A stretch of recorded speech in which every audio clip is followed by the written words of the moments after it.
नमस्कार ऑफिसर्स, क्या हाल चाल। एसएससी जेई 2025 तैयारी शुरू हो रही है। तो तैयारी के साथ एक क्वेश्चन जो हर किसी स्टूडेंट के दिमाग में आता है कि सर थ्योरी पढ़े न्यूमेरिकल पढ़े। सर थ्योरी और न्यूमेरिकल में से ज्यादा इंपॉर्टेंट क्या है। सर न्यूमेरिकल नहीं बनते। सर थ्योरी में कॉन्सेप्ट्स में थोड़ी थोड़ी दिक्कत आती है। एसएससी जेई एग्जामिनेशन के लिए जब मैं प्रिपेयर कर रहा हूं तो किस तरीके से करूं सर। ये बहुत सारे क्वेश्चंस आते हैं और यहां पर एक क्वेश्चन है कि थ्योरी या न्यूमेरिकल एसएससी जेई के लिए ज्यादा मैटर क्या करता है।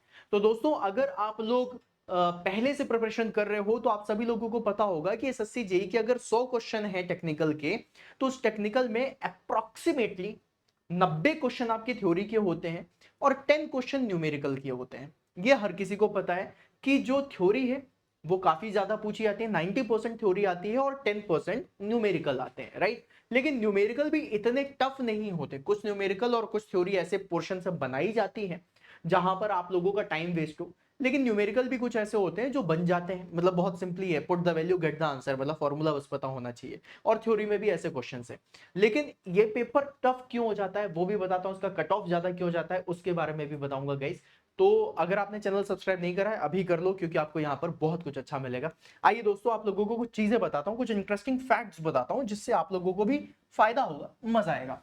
जब भी कभी मैं एसएससी के बारे में बात करूंगा, आप लोगों में से बहुत सारे ऐसे स्टूडेंट्स होंगे जो फ्रेशर होंगे और बहुत सारे होंगे जो एक्सपीरियंस्ड होंगे, जिन्होंने पहले एग्जाम दिया है।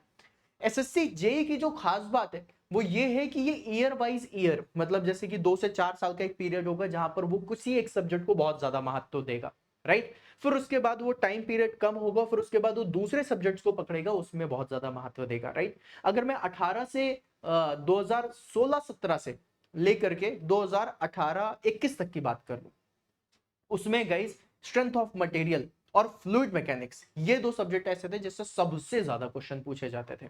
एसएससी का ट्रेंड चेंज हुआ और अब थर्मल इंजीनियरिंग से सबसे ज्यादा क्वेश्चन पूछे जा रहे हैं। तो यहां पर आप लोगों को समझना यह है कि जो भी सब्जेक्ट है जिनसे सबसे ज्यादा क्वेश्चन पूछे जा रहे हैं, राइट, उसका कॉन्सेप्चुअल नॉलेज आपके पास बहुत होना चाहिए। और एक चीज हमेशा याद रख लेना, अगर आप लोगों के कॉन्सेप्ट्स पक्के हैं, अगर आप लोगों का फाउंडेशन अच्छा है, कॉन्सेप्ट्स पक्के हैं, तो कॉन्सेप्ट्स के बेसिस में आप थ्योरी भी अच्छे से सॉल्व करोगे। सॉल्व करना मतलब थ्योरी का भी आंसर बहुत अच्छे से दोगे और साथ में न्यूमेरिकल भी बहुत अच्छे तरीके से आपसे सॉल्व होंगे।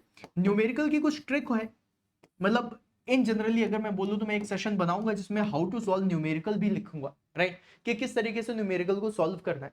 लेकिन गाइस यहां पर आप लोगों को जो समझना है कि कॉन्सेप्ट में थ्योरी बहुत ज्यादा है और अप्रोक्सीमेटली 90% मार्क्स लेकर के जा रही है और 10% जो आपके मार्क्स है न्यूमेरिकल से जा रहे हैं। लेकिन अगर सिलेक्शन लेना है तो थ्योरी एंड न्यूमेरिकल दोनों पे फोकस करना पड़ेगा। कोई अगर ऐसा स्टूडेंट है जो बोल रहा है मैं न्यूमेरिकल छोड़ करके चला जाता हूं, सिर्फ थ्योरी थ्योरी पढ़ के जाता हूं, ऐसा मत करना, राइट। क्योंकि न्यूमेरिकल आप लोगों का एक गेम चेंजर हो सकता है। आप लोगों को अगर एक नंबर की जरूरत है सिलेक्शन के लिए तो न्यूमेरिकल से आ सकती है। कई बार ऐसा होता है put the value get the answer में टाइम बहुत कम लगता है न्यूमेरिकल को सॉल्व करने में। अब कैरनॉट इंजन का कोई क्वेश्चन आ गया, एफिशिएंसी पूछ रहा है 1 minus T lower upon T higher, आपसे सीओपी पूछ लिया तो आप लोगों को पता है भाई रेफ्रिजरेशन की T lower upon T higher minus T lower, बस इसी तरीके से निकालने होते हैं। तो बहुत सिंपल सिंपल से क्वेश्चंस भी आप लोगों के फंस जाते हैं, राइट। तो न्यूमेरिकल को भी ध्यान में रखते हुए जाना है। ऐसा बिल्कुल मत करना कि तुम लोग 90% के चक्कर में 10% को भूल जाओ, ठीक है। और सब्जेक्ट को अपने पक्का करके जाना। और यहां पर जो सबसे ज्यादा इंपॉर्टेंट है वो है ना ही थ्योरी ना ही न्यूमेरिकल, कॉन्सेप्ट्स। तो मतलब अगर आपके कॉन्सेप्ट्स पक्के हैं तो थ्योरी और न्यूमेरिकल से फर्क नहीं पड़ता। अगर आप लोगों को सेशन अच्छा लगे तो लाइक जरूर करना, कोई डाउट हो तो मुझे कमेंट सेक्शन में जरूर बताना। और बढ़िया तैयारी के लिए इस चैनल को आज ही सब्सक्राइब कर लो। डेली रात को 8 बजे लाइव सेशन भी होता है जहां पर क्वेश्चन प्रैक्टिस होती है और साथ में आप लोगों को बहुत सारा ऐसा कंटेंट मिलेगा जिससे आपकी तैयारी बेस्ट होगी। मिलते हैं फिर अपन नेक्स्ट सेशन है, तब तक के लिए बाय बाय।